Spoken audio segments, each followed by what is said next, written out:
पहला कुरिन्थी 15 का 57 में लिखा हुआ है, परंतु परमेश्वर का धन्यवाद हो जो अपने पुत्र यीशु ख्रिस्त के द्वारा हमें जयवंत करता है। हालेलुया। यूँ तो एक विश्वासी जयवंत हो चुका है, यीशु मसीह को उद्धारकर्ता के रूप में ग्रहण करने के द्वारा वह सब बातों में जयवंत हो चुका है।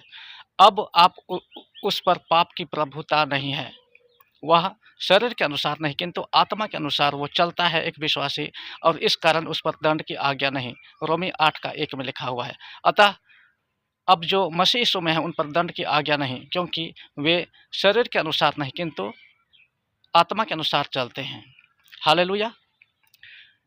सबसे पहले शरीर के ऊपर में एक विश्वासी जयवंत होता है, अर्थात कि आदम का स्वभाव जो हमारे शरीर में बसा हुआ है, पुराना स्वभाव, यीशु मसीह में विश्वास करने से पहले संसार में विश्वास करते थे, सांसारिक बातों पर मन लगाते थे और वही लालसा, उसी लालसा के अनुसार दिन बिताते थे।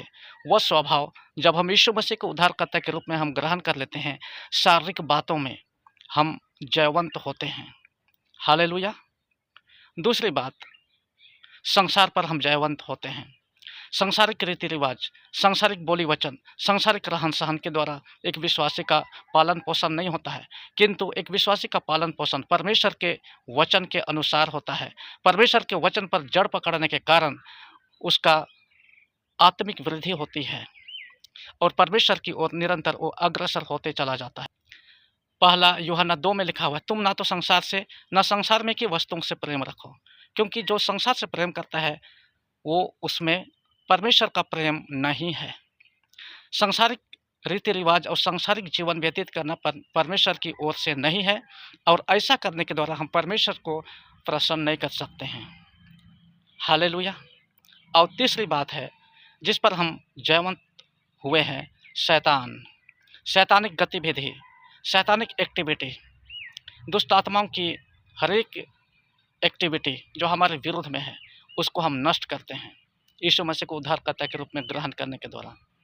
दूसरा कुरिन्थी 10 में हम पढ़ते हैं, हमारे हथियार शारीरिक नहीं है किंतु आत्मिक है, जो शैतान के हर एक युक्तियों को हम खंडन करते हैं। हालेलुया। और इसलिए वचन में पौलुस अपने विश्वासियों को और हमें भी कई बार उसने लिखा है, हे जवानों, मैं तुम्हें इसलिए लिखता हूँ कि तुम यह जानो कि तुमने उस दुष्ट पर जय पाई है। हालेलुया। इसलिए हम प्रतिदिन उद्धार पाए हुए लोग इन 3 चीज़ों को हमको जानना जरूरी है। हमारी जीत हो चुकी है, हम मृत्यु के वश में अब हम नहीं हैं, और तीसरी जिसको हमको जानना है, हमारा उद्धार हो चुका है। कितने लोग इन 3 चीज़ों को नहीं जानने के कारण आज भी वे लोग प्रार्थना करते हैं, हे प्रभु मैं पापी हूँ, हे प्रभु मैं पापी हूँ, हे प्रभु मैं पापी हूँ। याद रखिए, जिस चीज़ की आप अंगीकार करते हैं अपने होठों से, आप वही हैं। वचन में लिखा है, जो आप मन में सोचते हैं और होठों से बोलते हैं वही आप हैं। लेकिन यीशु मसीह ने हम सबको उद्धार करके, हम सबको पापी अवस्था से बाहर निकाल करके हमको आत्मिक बनाया है। हालेलुया। एक विश्वासी जो जयवंत हुआ है उसके जीवन में एक गवाही होती है, और वो गवाही है कि उसने हमको पापों से उद्धार किया और परमेश्वर के राज में हमको प्रवेश दिलाया और उसका संतान हमको बनाया है। हालेलुया। परमेश्वर आप सबको आशीष दे। जय मसीह की।